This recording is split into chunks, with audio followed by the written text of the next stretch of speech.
দর্শক হাসনাত আব্দুল্লাহ এমপি হওয়ার পরে দোকানদার ভাইদের বলছেন কে যদি চান্দা নেয় তাই বাইন দিয়ে পুলিশে খবর দেবেন। শুধু কাঁচা বাজারে এদিকে যদি আসেন, মানুষ যদি ধরে আপনারা পিটায় পুলিশের হাতে তুলে দেয়, আমাদের কিছু করার নাই। ওই ইজারা তুলবেন বাজার থেকে, বাজারের বাইরে চাঁদা তুলতে আসবেন না কালকে থেকে, বুঝছেন? বাজারের বাইরে কোনো চাঁদা তুলতে আসবেন না, কোনো চাঁদাবাজি চলবে না দেবিদ্দার। আপনি শুধুমাত্র বাজারের ইজারা নিচ্ছেন, বাজারটা হচ্ছে শুধুমাত্র কাঁচা বাজার। শুধু কাঁচা বাজারে এদিকে যদি আসেন, মানুষ যদি ধরে আপনারা পিটায় পুলিশের হাতে তুলে দেয়, আমাদের কিছু করার নাই। কারণ চাঁদাবাজরা সবাই ধরে পিটাবে, বুঝছেন? বাজারের লোককে আপনি চাঁদা তুলতে আসেন প্রত্যেকদিন, আবার বাজারের লোককে বলবো কেন? চাঁদা তো আপনি উঠান, হ্যাঁ? আপনারা বলে আপনি চাঁদা উঠাইতে আসেন না, আপনারা কে বলে আপনারে?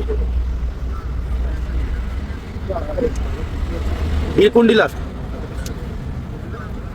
ওই সুদন ডিলার হচ্ছে না, চাঁদা তুলতে আপনারা পাঠিয়ে দেন, আপনি চাঁদা তুলেন। আমি যদি আপনারা বলি ভাই খুন করে পরে আপনি খুন করবেন? আপনারা যদি বলি যে কালকে খুন করে আসেন এক বাড়ি থেকে, আপনি কি খুন করবেন? তাহলে সুদন ডিলার যদি আপনারা চাঁদা তুলতে পাঠায়, আপনি কি চাঁদা তুলবেন? তাহলে আপনি চাঁদা তুলতে পাঠালে আসবেন কেন?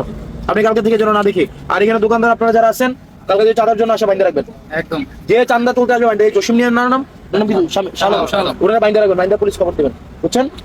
কোন প্যানের চাঁদার জন্য যে আসবে, আপনার এরিয়া হচ্ছে বাজার, বাজারের বাইরে যদি আপনি আসেন, আপনারা ধরে বাইন্দা পুলিশে দিয়ে দেবেন, কোনো কথা নেই।